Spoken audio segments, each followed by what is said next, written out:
Lorsqu'on parle du combat spirituel, c'est quoi? Qu'est-ce qui te vient en fait dans l'esprit? Qu'est-ce que tu penses là, premièrement, de manière générale? La guerre. La guerre, oui. La guerre contre? Contre une personne, contre une communauté. Ok.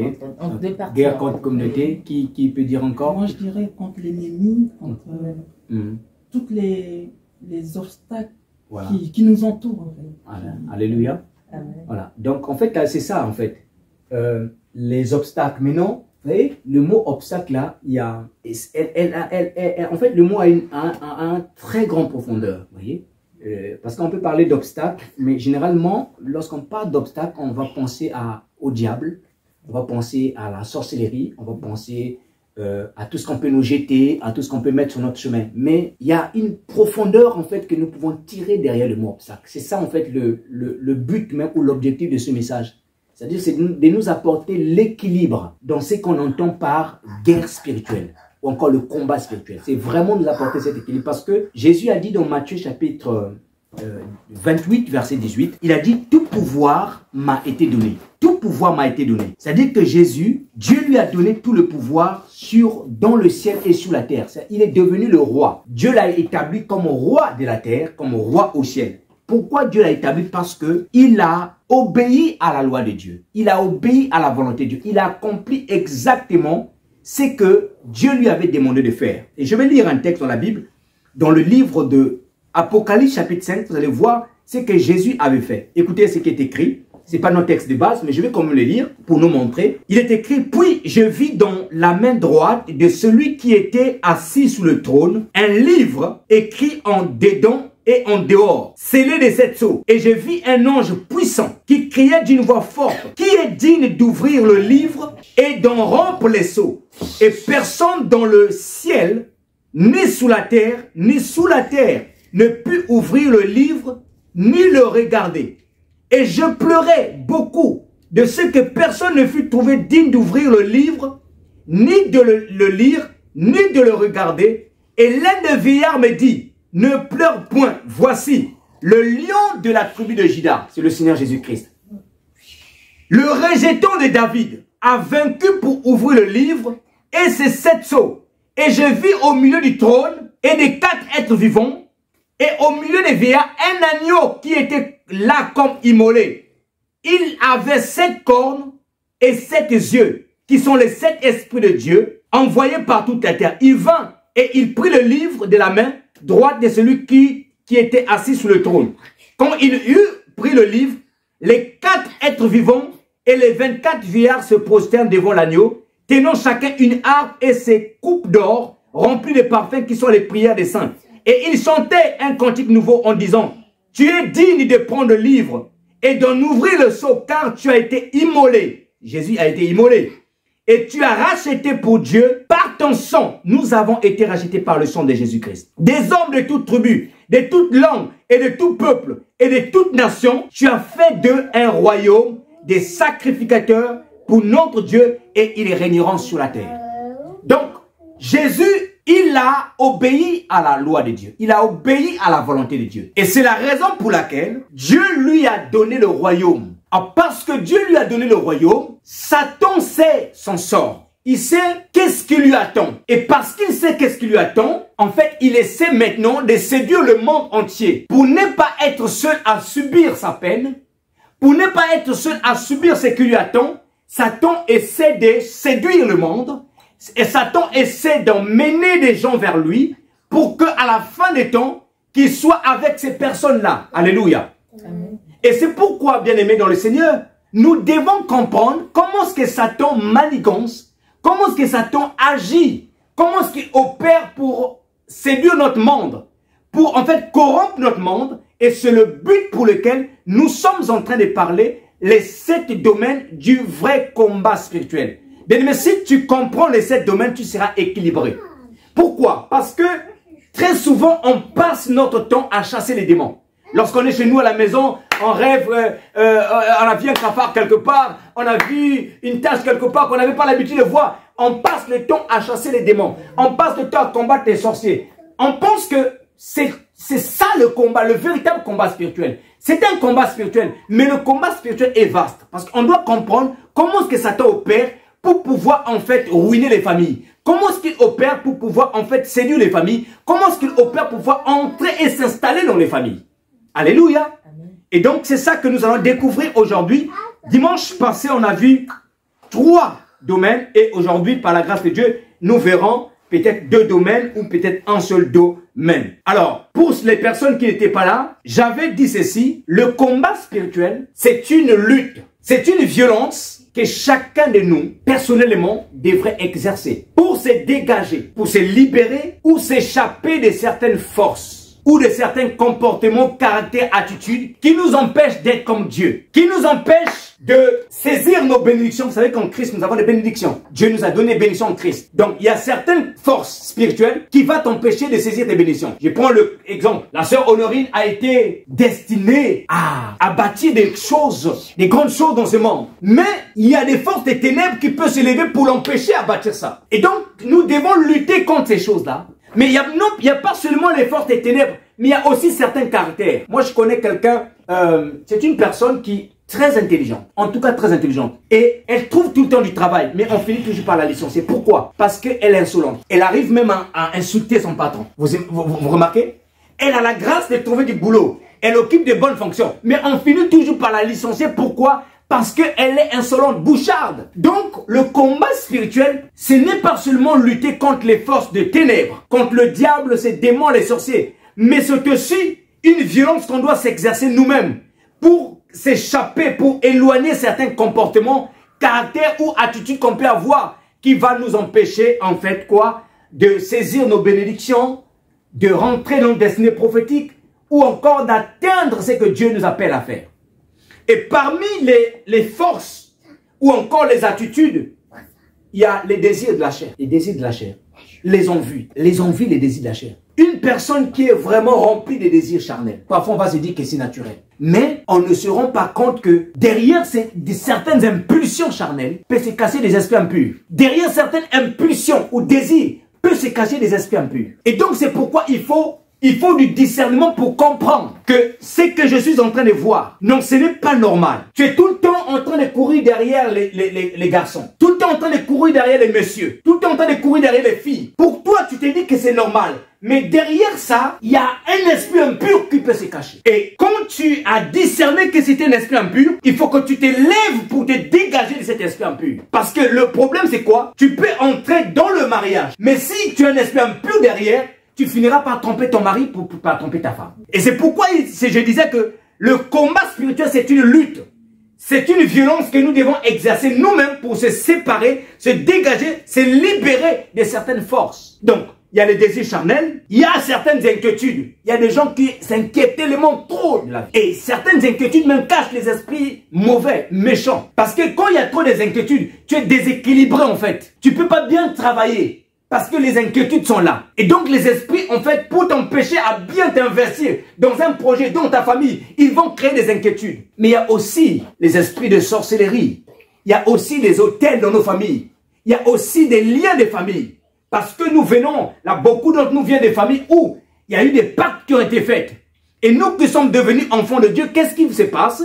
Ces esprits, parce qu'ils voient que nous sommes lumière dans nos familles, ils nous combattent. Et parce qu'ils nous combattent, nous ne devons pas lâcher prise, mais nous devons nous lever pour combattre ou encore pour contrecarrer leurs plans. Est-ce que je me fais comprendre? Et donc c'est ça, et nous allons découvrir ensemble, frères et sœurs, les 7 domaines du combat spirituel. Le premier domaine du combat spirituel, j'avais dit, c'est le combat contre le mensonge. Je ne vais pas revenir en détail dans ce que j'avais déjà dit dimanche dernier. Lorsque Adam et Ève étaient dans le jardin d'Éden, la première arme que Satan a utilisée pour les séduire, ou pour introduire le mal sur la terre, c'était le mensonge. Satan est venu avec le mensonge. Mais je disais aussi que lorsque Satan vient avec le mensonge, son mensonge est toujours accompagné d'une petite vérité. En fait, pour dissimuler son plan. Il mélange son mensonge avec une petite vérité.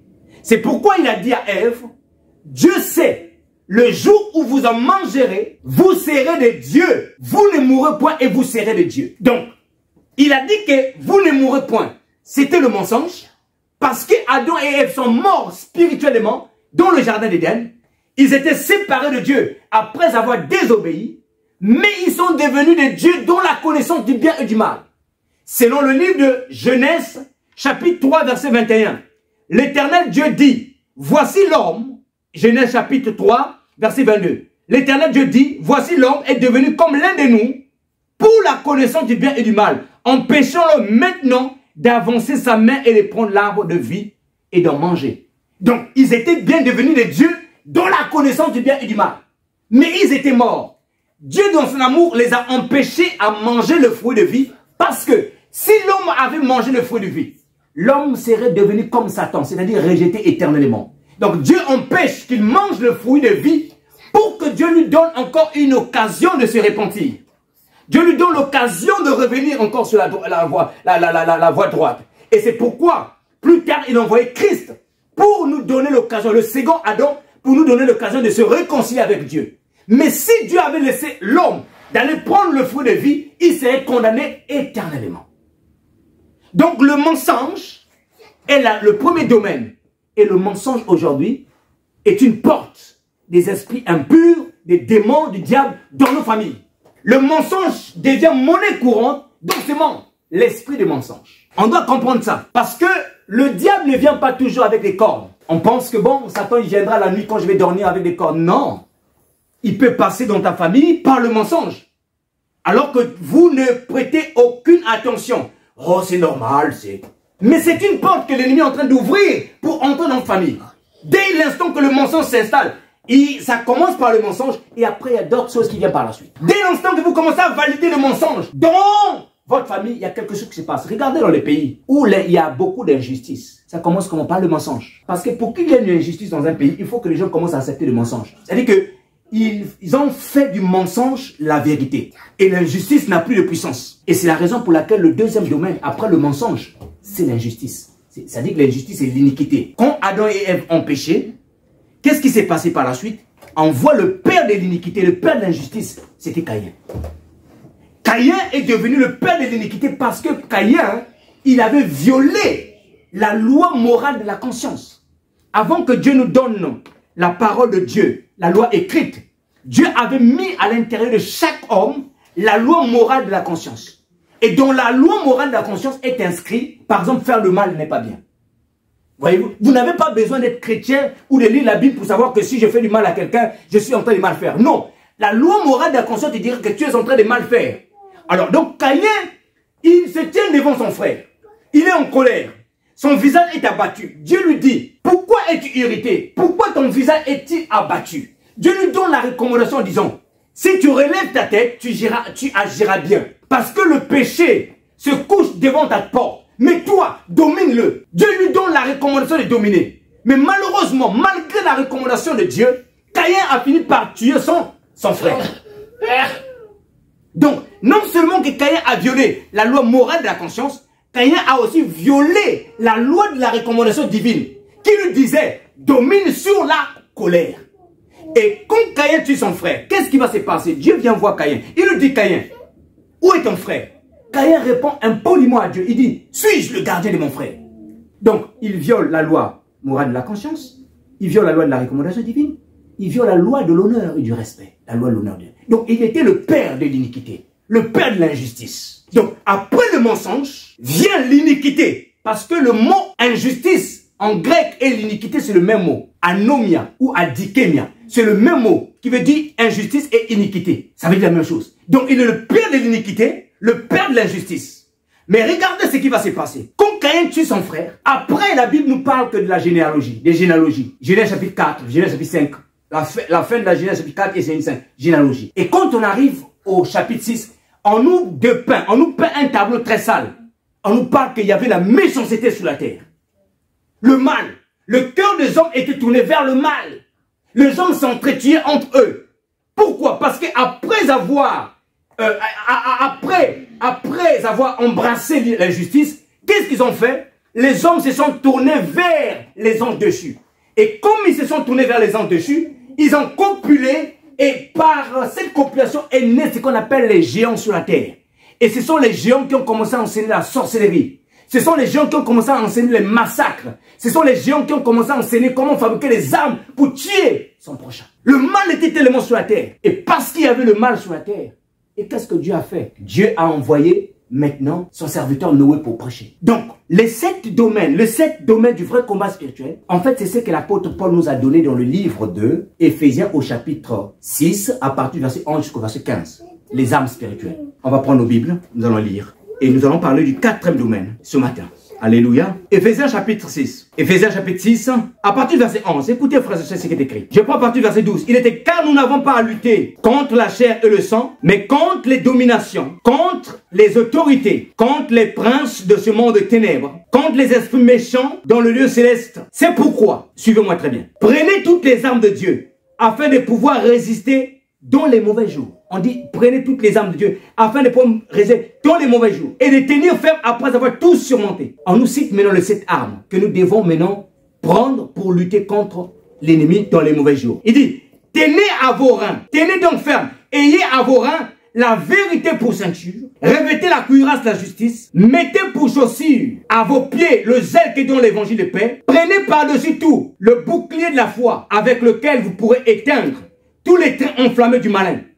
Prenez aussi le casque du salut et l'épée de l'esprit qui est la parole de Dieu. Faites en tout temps, par l'esprit, toutes sortes de prières et de supplications. Veillez à cela avec une entière persévérance. L'apôtre Paul parle de 7 armes spirituelles. Dans les 7 armes spirituelles est caché les 7 domaines du vrai combat spirituel. Nous avons dit premièrement le mensonge. Premier domaine. Regardez. Première arme de l'autre côté, Dieu nous donne pour combattre le mensonge. Il dit, ayez à vos reins la vérité pour ceinture. Donc, pour combattre le mensonge, il faut se tenir dans la vérité. La vérité, c'est qui? C'est Jésus-Christ. C'est la parole de Dieu. C'est ce que Dieu te dit. Tu vas à l'hôpital, le médecin te dit, tu es malade. Non, il te reste que 72 heures. Dieu vient te la même nuit, Dieu vient te dire, tu vivras encore longtemps. Qui croit? Médecin ou c'est ce que Dieu a dit? C'est ce que Dieu a dit. Donc, tu vas combattre le mensonge ou l'information de ce que le médecin a dit par la révélation que Dieu t'a donnée. C'est ça la vérité. Deuxièmement, nous avons parlé de l'iniquité, qui est l'injustice. La Bible nous donne aussi de l'autre côté une deuxième arme. Il dit, mettez la cuirasse de la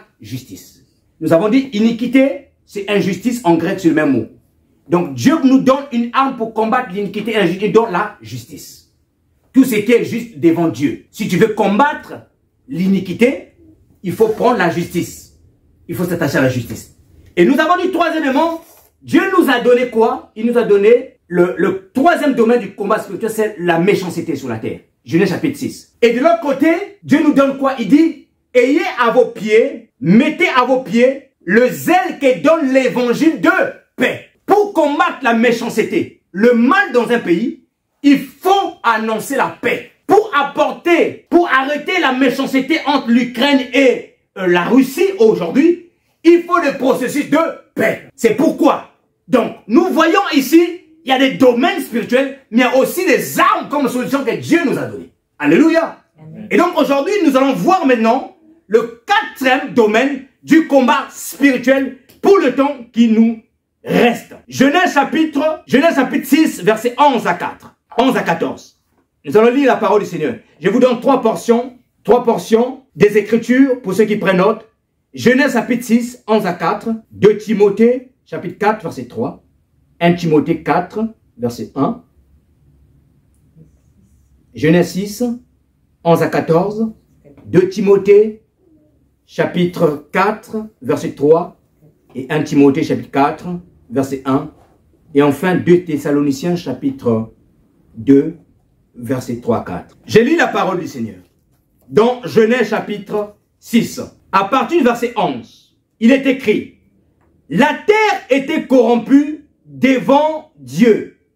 La terre était pleine de violence. Dieu regarda la terre et voici, elle était corrompue, car toute chair avait corrompu sa voie sur la terre. Verset 13. Alors Dieu dit à Noé: la fin de toute chair est arrêtée par devant moi, car ils ont rempli la terre de violence.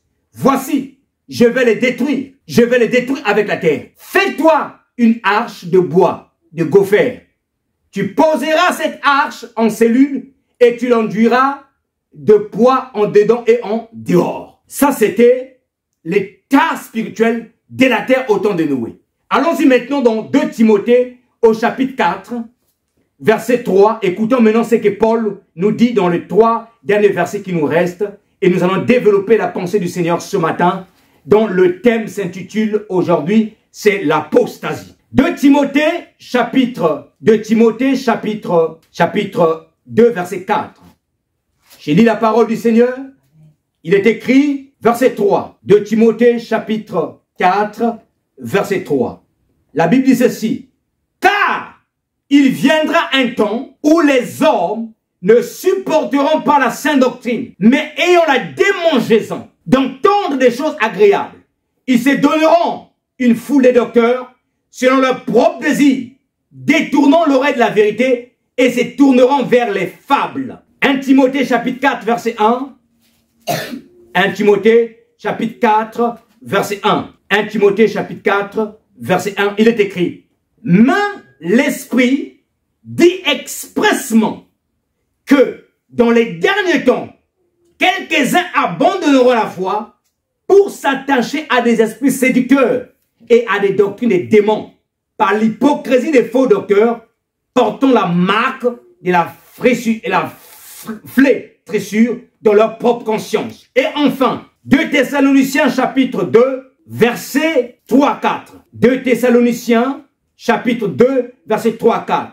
Et que personne ne vous séduise d'aucune manière, car il faut que l'apostasie soit arrivée auparavant et qu'on ait vu paraître l'homme du péché, le fils de la rébellion, l'adversaire qui s'élève au-dessus de tout ce qu'on appelle Dieu ou de ce qu'on adore, jusqu'à s'asseoir dans le temple de Dieu, se proclamant lui-même Dieu. Le quatrième domaine du combat spirituel qui est notre sous-thème aujourd'hui, c'est l'apostasie. Aide-moi à dire l'apostasie. L'apostasie. L'apostasie est le quatrième domaine du vrai combat spirituel. C'est quoi l'apostasie? L'apostasie, c'est l'abandon de la foi. L'apostasie, c'est le renoncement à l'attachement à Dieu. L'apostasie, c'est le détachement de la vie ou de la communion avec Dieu. C'est couper toute alliance, toute communion de la vie avec le Seigneur ou avec sa parole. C'est ça l'apostasie. L'apostasie, c'est le summum de l'incrédulité. Et c'est l'un des grands dangers que guette l'Église dans le temps dans lequel nous sommes. L'un des grands dangers qui guette l'Église dans le temps dans lequel nous sommes, c'est l'apostasie. L'apostasie. Un jour, le Seigneur Jésus était en train d'enseigner sur l'insistance de la prière. En parlant de l'histoire de cette femme qui allait voir le juge unique, vous connaissez peut-être l'histoire dans Luc chapitre 18, une femme qui voulait qu'un juge puisse lui faire justice. Donc elle allait importuner ce juge en disant à ce juge, fais-moi justice. Et jusqu'à ce que ce juge lui a dit, s'est dit en lui-même un jour, il s'est dit, ferai-je pas justice à cette femme pour qu'elle arrête de venir m'importuner. Et donc Jésus avait pris en fait cette parabole pour nous montrer combien il était important de faire des prières d'insistance. Quand tu ne vois pas la chose, tu vas prier. Continue à prier jusqu'à ce que tu vois la chose. Mais en parlant de cette parabole ou de cette histoire, Jésus arrive dans Luc chapitre 18, verset 8. Il dit ceci. Il pose une bonne question. Il dit, c'est vrai, la prière insistante est bien.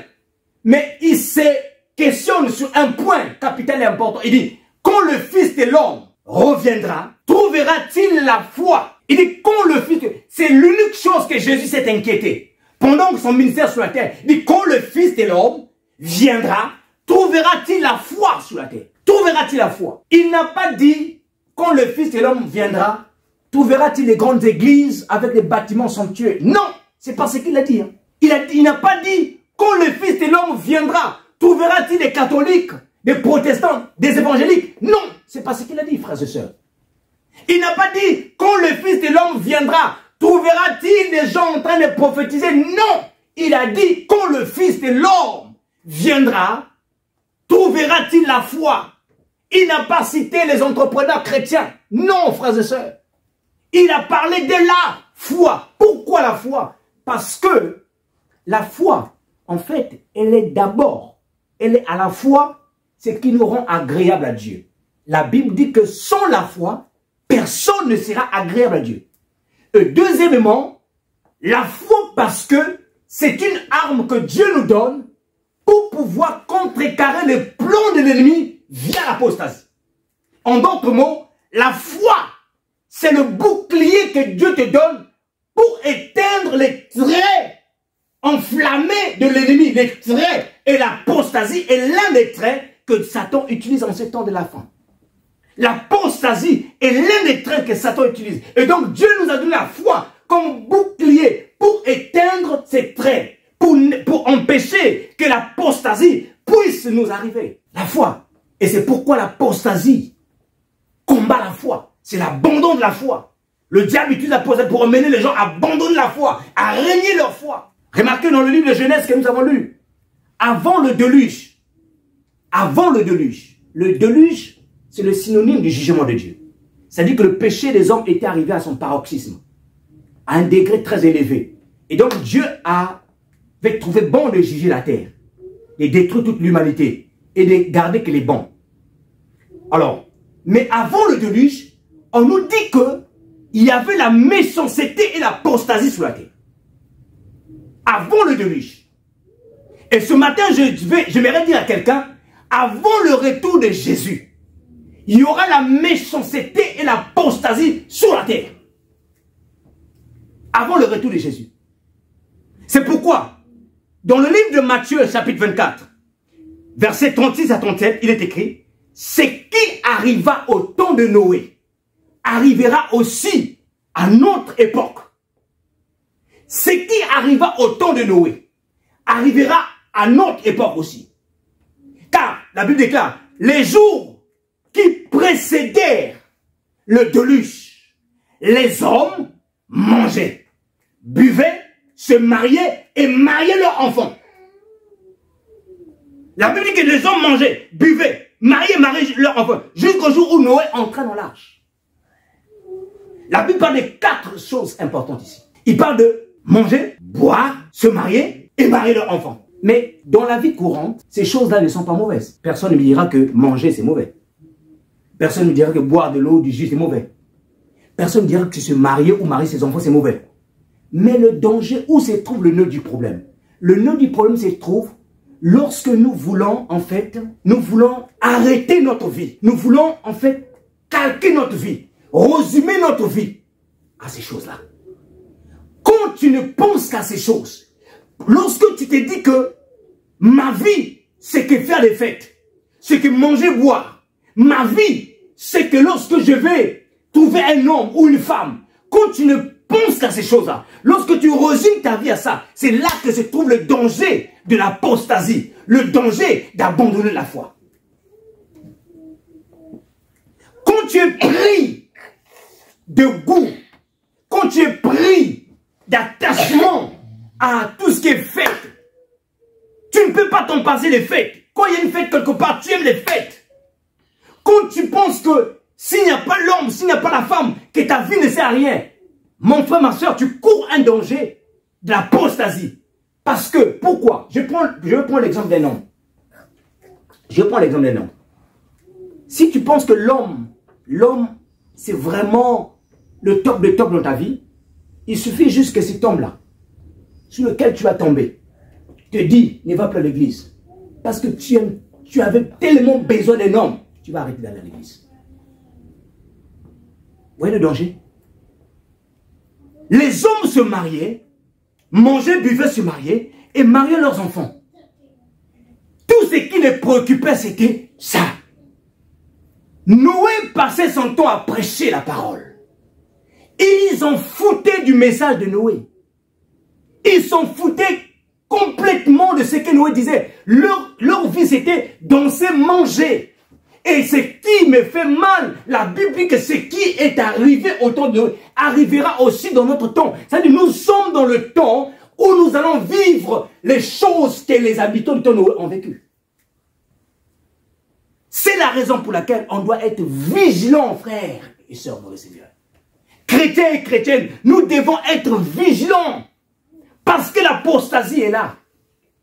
L'apostasie, l'apôtre Paul a dit ceci dans 2 Thessaloniciens chapitre 2, à partir du verset 3. Il a dit que personne ne vous séduise d'aucune manière, car il faut que l'apostasie soit auparavant arrivée et que l'on vue apparaître l'homme du péché. L'homme du péché. Il faut que l'apostasie arrive. L'apostasie va arriver. Mais comme la Bible dit, il est impossible. Jésus a dit, il est impossible qu'un malheur ou un scandale arrive. Il est impossible. Mais Jésus a dit que malheur à celui par qui ce malheur va arriver. Autrement dit, il ne faut, quand il y a un malheur dans un endroit, il ne faut pas que ce soit toi par qui ce malheur-là va arriver. Alors l'apostasie va arriver. Mais tous nous, enfants de Dieu, nous devons être vigilants pour que nous ne soyons pas trouvés apostates.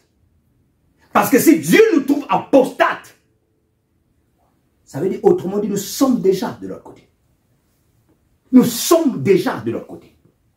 Regardez ce que nous avons lu, un auteur, ce que nous avons lu. Regardez. 1 Timothée chapitre 4, verset 1. La Bible dit, l'Esprit dit expressement, dans les derniers temps, certains abandonneront la foi pour s'attacher à des esprits séducteurs et des doctrines des démons. 3 expressions que ce texte nous donne pour nous montrer la figure, l'image ou encore l'œuvre de Satan avant que Jésus revienne. Bien-aimé, Jésus revient bientôt pour chercher ton église. Mais nous devons faire très attention parce que Dieu doit venir nous trouver dans une condition qui est agréable. La Bible déclare, il viendra chercher une église sans tache, ni ride, ni rien de semblable. Une église sans tache. Est-ce que ta vie est sans tache? Est-ce que ta vie est sans ride? Les rides, ce sont les péchés.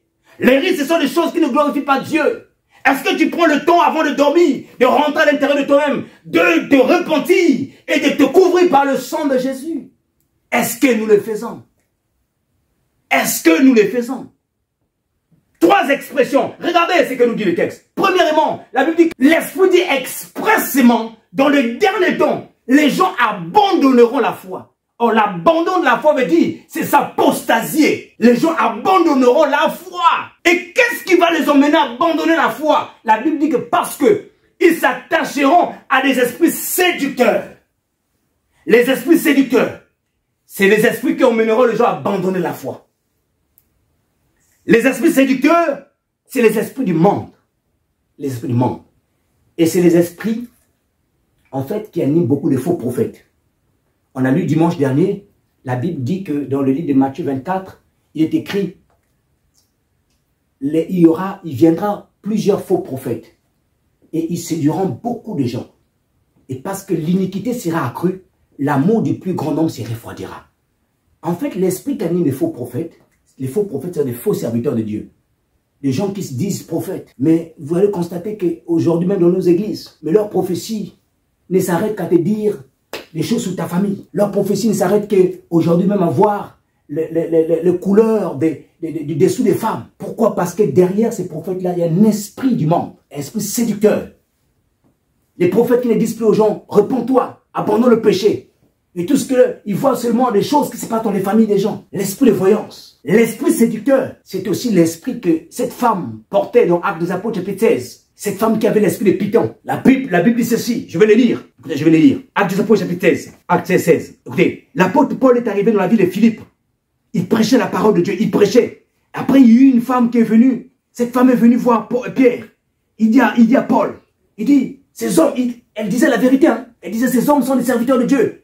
Ces hommes vous annoncent la voie du salut. Mais en fait, la vérité, c'est qu'elle disait la vérité, mais l'esprit qui parlait derrière elle n'était pas l'esprit de Dieu. En fait, l'esprit séducteur, c'est tous les esprits, mais qui n'est pas le Saint-Esprit. Je peux dire, mon frère, voilà ce que je vois. Mais ce n'est pas forcément le Saint-Esprit qui me révèle. Vous voyez un peu? L'esprit de divination, l'esprit séducteur. En fait, il peut t'apporter une partie de vérité. Mais derrière, le but, c'est de t'emmener, de te sortir de la voie de Dieu. Jamais l'esprit de séducteur ou l'esprit de trompeur ou de mensonge te dira la vérité pour t'emmener à Dieu. Et c'est cet esprit que nous avons parlé tout à l'heure que Satan avait utilisé dans le jardin d'Éden. L'esprit de mensonge. Il a emmené la vérité. Il a dit à Ève, Dieu a-t-il réellement dit? Il dit, le jour où vous en mangerez, vous ne mourrez point, mais vous serez comme le Dieu dans la connaissance du bien et du mal. Mensonge et vérité. Alors, lisons un peu Actes des Apôtres, chapitre 16, verset 16. Écoutez, Actes des Apôtres. Il dit, comme nous allions au lieu de prière, une servante qui avait un esprit de Python et qui, en devinant, procurait un grand profit à ses maîtres. Cette femme avait des maîtres, mais elle avait un esprit derrière qui parlait. Il dit ceci, vint au devant de nous et s'est mis à nous suivre. Paul et nous, elle criait, ces hommes sont des serviteurs de Dieu très haut et il vous annonce la voie du salut. Elle fit cela pendant plusieurs jours. Paul, fatigué, se retourna et dit à l'esprit, je t'ordonne au nom de Jésus-Christ de sortir d'elle. Et il sortit à leur main. Paul discerna que l'esprit qui parlait n'était pas l'esprit de Dieu. Toutes vos prophéties ne viennent pas forcément du Saint-Esprit. L'esprit séducteur qui anime beaucoup de faux prophètes en ce temps de la fin, c'est l'esprit de Python dont nous venons de voir. Mais il n'y a pas seulement l'esprit de Python, mais il y a aussi l'esprit de sorcellerie. L'esprit de sorcellerie. Lisons tous ensemble. Un autre texte que je vais vous donner. Actes des Apôtres chapitre 8. Verset 19. Un esprit de sorcellerie. Actes des Apôtres chapitre 8 verset 9. Il est écrit. Il y avait auparavant dans la ville un homme nommé Simon qui se donnant pour un personnage important exerçait la magie et provoquait l'étonnement du peuple de la Samarie. Le mot magie ici, dans certaines versions, c'est le mot sorcellerie. Avec le pouvoir de la sorcellerie, il provoquait l'étonnement. Donc les gens couraient, ils voyaient en foule. Mais c'est quoi? L'esprit séducteur. Ce n'était pas Dieu. Et qu'est-ce qui s'est passé? Quand les apôtres sont arrivés dans cette ville, quand le Simon magicien, il a commencé à voir la démonstration de la vraie puissance de Dieu. Vous savez ce qu'il a fait? Non seulement il s'est converti, il a cherché à donner l'argent aux apôtres pour qu'on lui donne aussi le pouvoir. Vous voyez? Il a démontré, il a vu. Regardez. Il dit, mais quand ils eurent cru à Philippe, qui leur annonçait la bonne nouvelle du royaume de Dieu, au nom de Jésus-Christ et homme-femme, Simon lui-même crut. Et après avoir été baptisé, il ne quittait plus. Il ne quittait plus Philippe. Il voyait avec étonnement les miracles et les grands prodiges qui s'opéraient. Les apôtres qui étaient à Jérusalem, ayant appris que la Samarie avait reçu la parole, y envoyaient Pierre et Jean. Ceux-là, je ne vais pas continuer à lire la lecture, mais si vous lisez tout en bas, vous allez voir que Simon lui propose l'argent pour qu'on lui donne le pouvoir, que lui aussi commence à chasser les démons. Alors qu'au départ, il étonnait les gens, mais avec quoi? Avec le pouvoir de la sorcellerie. C'est pour dire à quelqu'un, le pouvoir de Dieu est toujours le pouvoir de Dieu. Le pouvoir de la sorcellerie a une limite, mais le pouvoir de Dieu est illimité. Ce sont des séductions. Alléluia. Amen. Mais il n'y a pas seulement l'esprit séducteur, c'est aussi l'esprit de Jézabel. Donc, dans l'esprit séducteur, vous avez l'esprit de Python, l'esprit de sorcellerie, l'esprit de Jézabel. L'esprit de Jézabel, c'est quoi? C'est l'esprit qui domine. L'esprit dominateur, manipulateur. Je cherche à connaître la vie de la sœur Honorine. Je cherche à connaître ses détails. Et parce que je connais maintenant sa vie un peu en détail, je cherche maintenant à le dominer en le manipulant à la base des informations que j'ai pu recueillir. En la faisant croire que c'est le Saint-Esprit qui m'a parlé, alors que ce n'est pas le Saint-Esprit. Et c'est comme ça qu'opèrent certains serviteurs de Dieu. Il rentre, il prend les informations, il vient manipuler ou dominer la personne. Il faut le discernement. C'est pourquoi, frères et sœurs, accrochons-nous à Christ. Pas aux hommes. Pas aux hommes, pas à une dénomination. À Jésus-Christ seul qui est mort pour toi. Alléluia. À Jésus-Christ seul. Non pas, à Blanchard. Non. Je suis un frère comme vous. Je peux te soutenir dans la prière. Oui, mais Jésus-Christ seul doit rester ton maître. Donc, la Bible dit ceci. Les esprits séducteurs. L'apôtre Paul a dit ceci, il dit, l'Esprit dit expressement, dans les derniers temps, certains abandonnant la foi pour s'attacher à des esprits séducteurs et à des doctrines des démons. Et vous, frères et sœurs, qu'est-ce qui emmène l'apostasie? Les esprits séducteurs. C'est pourquoi Matthieu 24 dit, il viendra plusieurs faux prophètes. Les faux prophètes, c'est eux en fait qui va susciter ce désintéressement à la véritable foi de Dieu. C'est eux qui vont faire accroître le refroidissement dans le cœur des enfants de Dieu. Parce qu'ils ne tiennent pas dans la parole. Ils ne tiennent pas en Jésus-Christ. Nous devons faire très attention, frères et sœurs. Les esprits séducteurs. Les esprits séducteurs. Et vous devez savoir que derrière l'apostasie, il y a un grand danger. Derrière l'apostasie, il y a la mort qui se cache. Parce que l'apostasie, quand vous ne vous repentez pas, après l'apostasie, c'est la zone de non-retour. Après l'apostasie, c'est la zone de non-retour. Quand tu ne te repens pas de l'apostasie, mais tu vas atteindre un niveau où tu ne peux plus retourner. Donc l'apostasie est très dangereux. Et on va lire un texte dans la Bible où l'apôtre Pierre nous met en garde contre l'apostasie. Nous met en garde, frères et sœurs, contre l'apostasie. Dans 2 Pierre chapitre 2 versets 20 à 21, on va lire deux portions des Écritures. Et nous allons terminer par là. 2 Pierre chapitre 2 verset 20. Écoutez la mise en garde de Paul contre l'apostasie. Frères et sœurs, faisons attention. L'apostasie n'abandonne pas la foi. N'abandonne pas la communion avec Dieu. Cherche Dieu parce que Jésus revient bientôt. Les signes sont là. Et j'ai écouté récemment l'ex-président de la Russie. On l'avait interviewé sur, je crois, sur LCI ou bien je ne sais pas, sur France 2. Et il parle de l'Apocalypse. On lui pose la question, penses-tu que vraiment cette attaque nous emmène à une troisième guerre mondiale? Il a dit non, je ne souhaite pas que nous rentrons dans une troisième guerre mondiale parce que sinon l'Apocalypse, vous voyez, il parle des sceaux. Le verset que nous avons lu dans l'Apocalypse, il dit, lorsque le premier ange est sorti dans le sceau, il explique. Il dit, waouh. Et même il y a des chefs d'État qui connaissent ces choses-là. Il dit que nous ne souhaitons pas parce que l'heure n'est pas encore arrivée. Ils savent. Faisons attention, frères et sœurs. Pendant que certains politiciens connaissent même les événements du temps de la fin, et nous, parfois, enfants de Dieu, nous négligeons. Alors que la Bible dit, c'est à nous qu'a été donné le mystère, de connaître les mystères du royaume des cieux. C'est à nous que nous devons connaître qu'est-ce qui arrive dans le temps dans lequel nous sommes. Quels sont les événements qui nous attendent pour que nous puissions se préparer en conséquence. Afin que nous ne puissions pas subir. 2 Pierre chapitre 2 verset 20. On va lire les mises en garde de Pierre. Et on va lire aussi Hébreu. Bien-aimés dans le Seigneur, les temps sont mauvais. Que les choses de ce monde, les plaisirs de quelques minutes de ceci, ne puissent pas voler ta joie, ta paix. Ne puissent pas voler ta relation avec Dieu. Sers Dieu, attache-toi à lui. Il est capable de tout. 2 Pierre chapitre 2, verset 20. Écoutez, c'est que l'apôtre Pierre nous dit. Il dit ceci. En effet, si après s'être retiré des souillures du monde, c'est-à-dire que ce sont des personnes qui auparavant s'étaient retirées des souillures du monde. Ils ont dit, je vais suivre Jésus. Je l'ai accepté. Il s'est retiré. Écoutez maintenant, il dit, après s'être retiré des souillures du monde, par la connaissance du Seigneur et Sauveur Jésus-Christ, et s'ils s'engagent de nouveau et sont vaincus, leur dernière condition est pire que la première. Car mieux valait pour eux n'avoir pas connu la voie de la justice que de se détourner après l'avoir connu du saint commandement qui leur avait été donné. Il leur est arrivé ce qui est écrit, ce que dit un proverbe vrai. Le chien est retourné à ce qu'il a vomi et la trouille lavée est vautrée dans la bourbier. Mieux vaut fallait pour eux de ne pas connaître la vérité que de l'avoir connue, mais ils l'ont rejeté par la suite.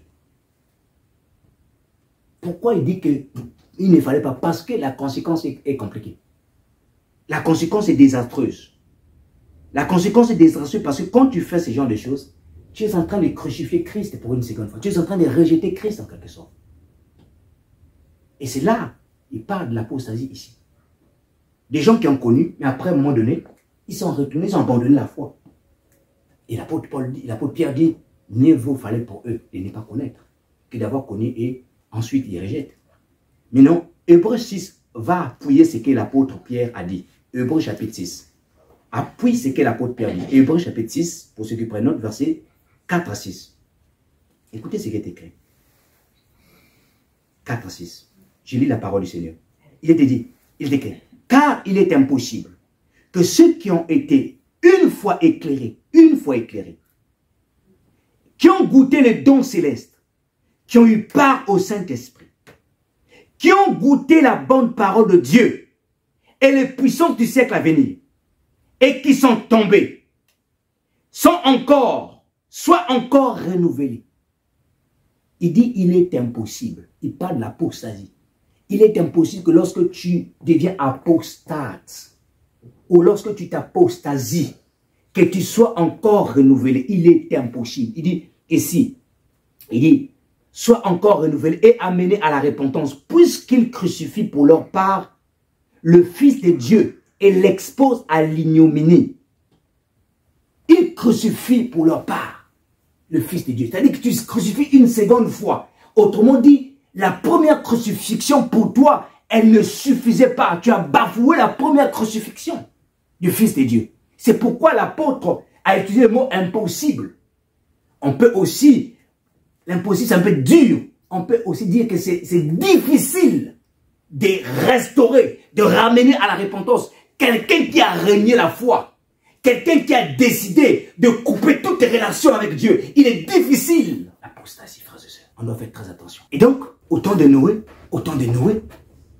les gens étaient apostates. Noé a prêché, Noé a prêché, Noé a prêché. Les commentateurs disent que Noé a prêché pendant 120 ans. Vous imaginez? 120 ans. Personne n'a cru au message de Noé. Si c'est les membres de sa famille, 120 ans. 120 années, il a prêché. Pourquoi les gens ont dû se leur bien-aimés? Et nous sommes dans un temps là aujourd'hui, lorsqu'on nous prêche la vérité, les gens ne veulent plus la vérité. Les gens ne veulent plus la vérité.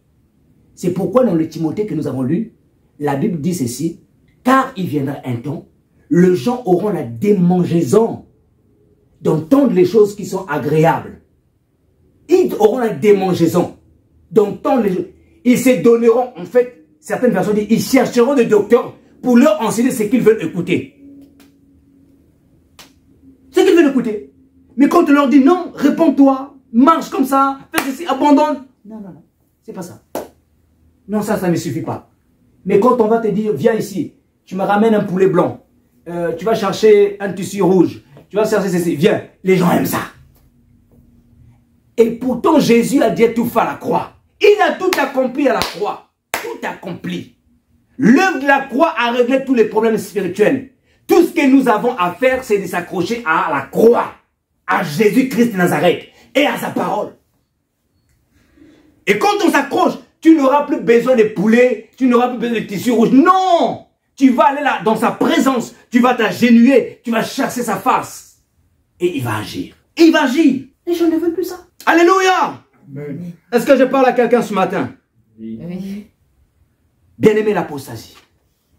L'apostasie est là. Elle frappe dans le cœur de tout enfant de Dieu. Et l'arme que Dieu nous a donnée pour combattre l'apostasie, c'est la foi. Vous avez vu que l'apostasie, c'est l'abandon de la foi. Donc Dieu nous a donné l'arme de la foi pour combattre l'apostasie. On doit s'accrocher à la foi. Que Dieu vous bénisse. On va se mettre debout, on va prier et nous allons nous séparer.